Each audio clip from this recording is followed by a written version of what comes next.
umat Islam senantiasa berpegang teguh pada dua hal ini, mereka tidak akan tersesat selama-lamanya. Apa itu? Dikarenakan hadis kata Nabi sallallahu alaihi wasallam, kitab Allah wa sunnah Nabi sallallahu alaihi wasallam. Yang pertama kitab Allah, yaitu Al-Qur'an.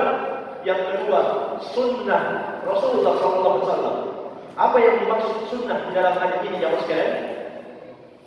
Yang dimaksud di dalam hadis ini sunnah adalah ma kana alaihi Nabi sallallahu alaihi wasallam min aqidatin aw amalin. Semua yang Rasulullah SAW berada di atasnya berupa akidah maupun amalan, itulah sunnah. Akidah, amalan yang Nabi SAW ajarkan kepada umat Islam, itulah sunnah. Itulah yang beliau tinggalkan. Karena itu Allah Subhanahu wa taala berfirman surah Al-Baqarah ayat yang pertama dan kedua, Alif Lam Mim, dzalikal kitabu la raiba fihi hudan lil muttaqin. Alif Lam Mim.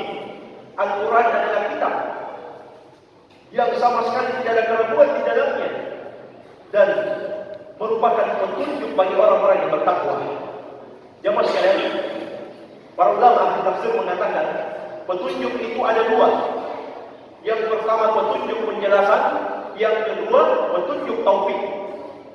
Petunjuk penjelasan itu semua keterangan di dalam Islam. Sedangkan petunjuk taufik adalah hidayah dari Allah Subhanahu wa taala.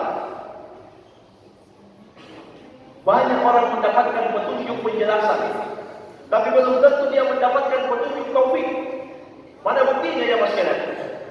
Banyak orang yang tahu hukum puasa di bulan Ramadan. Banyak orang yang tahu keutamaan salat tarawih sampai selesai, sampai imam witir. Nanti janjikan Allah akan tuliskan pahala salat semalam penuh. Banyak orang yang tahu mendapatkan petunjuk penjelasan, tapi ia tidak dapat petunjuk taufik. Apa itu petunjuk taufik? Hidayah untuk mau mengerjakan ilmu itu, hidayah untuk mau mengamalkan pemahamannya.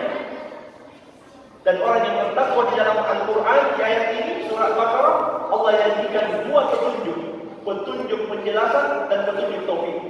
Dan insyaallah taala jemaah sekalian, kita yang hadir di malam hari ini mendapatkan dua petunjuk ini. Yang pertama petunjuk penjelasan, kita tahu keutamaan salat tarawih, makanya kita hadir. Yang kedua kita dapatkan petunjuk taufik dari Allah sehingga kita mau melangkahkan kaki kita untuk salat tarawih, salat witir, bahkan sebelumnya salat wajib, salat isya secara berjamaah. Walaupun mungkin jamaah sekalian kita berada di cuaca yang enak untuk nyantai, untuk santai, tapi kita melawan itu semua demi mengamalkan ilmu yang sudah kita ketahui. Ini yang pertama jamaah sekalian. Kemudian yang kedua, kiat untuk istiqomah yang kedua berpegang teguh dengan sunnah Rasulullah SAW. Allah Subhanahu wa taala menjamin orang yang mengikuti Nabi Muhammad akan mendapatkan dua petunjuk. Baca surah An-Nur di ayat yang ke-54. Allah Subhanahu wa taala berfirman, "Wa in tuti'uhu tahtadu." Jika kalian mentaati Ar-Rasul, maka pasti kalian akan mendapatkan petunjuk. Karena itu di dalam hadis riwayat Anas atau riwayat Al-Bukhari dari sahabat Anas bin Malik radhiyallahu anhu, pernah tiga orang datang ke rumah Nabi sallallahu alaihi wasallam. Mereka tiga orang ini mau mengetahui bagaimana ibadahnya Nabi. Setelah diceritakan ibadahnya Nabi, tiga orang ini merasa kecil. Kata mereka, "Aina nahnu min Rasulillah sallallahu alaihi wasallam wa qad ghufira lahu ma taqaddama min dhanbihi wa ma ta'akhkhar." Di mana kita dibanding ibadahnya Nabi, padahal beliau sudah dimaafkan dosa-dosanya yang telah lalu maupun yang akan datang. Bagaimana ibadahnya Nabi jamaah sekalian? Beliau, kalau kita baca hadis-hadisnya, pernah sholat tarawih mulai ba'da isya sampai hampir terbit fajar subuh. Bayangkan jamaah sekalian. Iya, para sahabat yang menjadi makmum di belakang itu sudah khawatir jangan sampai kita tidak makan sahur ini. Bayangkan, kekasih Allah, manusia pilihan yang sudah dimaafkan dosa-dosanya, tapi masih kuat, masih giat, masih semangat untuk ibadah. Pantaslah beliau menjadi panutan. Maka tiga orang ini merasa kecil.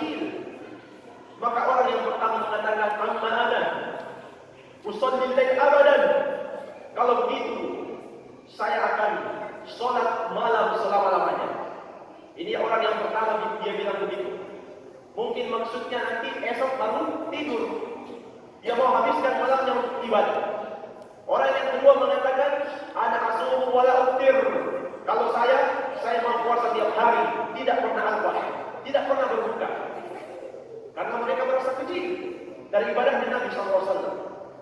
Orang yang ketiga mengatakan, ana a'tazilun nisa wala atazawwaju abadan. Kalau saya akan menjauhi para wanita, tidak akan menikah selama-lamanya. Mungkin karena dia katakan kalau dia menikah harus cari nafkah, sehingga waktu ibadah berkurang. Maka jamaah sekalian, berita ini sampai kepada Nabi. Sampai kepada Nabi. Niatnya bagus, niatnya benar. Tapi tidak cukup niat yang bagus. Harus juga sesuai dengan petunjuk Nabi Muhammad SAW. Sampailah berita ini kepada Nabi. Beliau mengatakan, antumul ladina kuntum kada wa kada. Kaliankah yang sudah mengatakan seperti ini? Beliau malah marah jamaah sekalian. Beliau mengatakan, mengingatkan tiga orang ini. Ama wallahi inni la akhshakum lillah wa atqakum lahu. Ketahuilah demi Allah, saya itu kata Nabi, orang yang paling takut dan paling bertakwa kepada Allah di antara kalian. Walakinni usolli wa arqud wa asum wa uftir wa atazawwaju nisa. Akan tetapi kata Nabi, saya sholat, saya juga tidur, saya berpuasa, saya juga berbuka, dan saya menikahi para wanita. Artinya masing-masing ada haknya, masing-masing ada waktunya, harus kita tunaikan. Kemudian Nabi ingatkan di akhir hadis, "Faman raghiba an sunnati falaysa minni." Barang siapa yang membenci sunnahku, membenci ajaranku ini, dia bukan dari golonganku. Dari itu jemaah sekalian, perhatikanlah petunjuk Nabi Muhammad SAW. Pastikan memang bahwa setiap ibadah yang kita lakukan berdasarkan ibadah atau tuntunan Rasulullah SAW, panutan kita. Inilah dua kunci istiqomah hingga akhir hayat kita yang Nabi Muhammad SAW itu jamin. Yang pertama, menjadikan Al-Quran sebagai pedoman, sebagai petunjuk, sebagai pegangan. Yang kedua, menjadikan sunnah sebagai teladan, sebagai petunjuk kita dalam setiap ibadah kita. Semoga Allah Subhanahu wa Ta'ala menjadikan kita semua yang hadir di malam hari ini senantiasa istiqomah sampai akhir hayat kita. Karena Allah Subhanahu wa Ta'ala berfirman, "Wala tamutunna illa wa antum muslimun." Janganlah sekali-sekali ada di antara kalian yang berani meninggal kecuali dalam keadaan Islam, kecuali dalam keadaan memeluk agama keselamatan, agama kaum muslimin. Jamaah sekalian, mungkin saja bisa kita sampaikan pada malam hari ini. Semoga bermanfaat. Lebih dan kurangnya saya mohon maaf. Wabillahi taufik. Subhanakallahumma bihamdik, asyhadu an la ilaha illa anta, astaghfiruka wa atubu ilaik. Wa sallallahu ala nabiyyina Muhammadin wa alihi wasallam. Wa akhiru da'wana alhamdulillahi rabbil alamin. Wassalamu alaikum warahmatullahi wabarakatuh.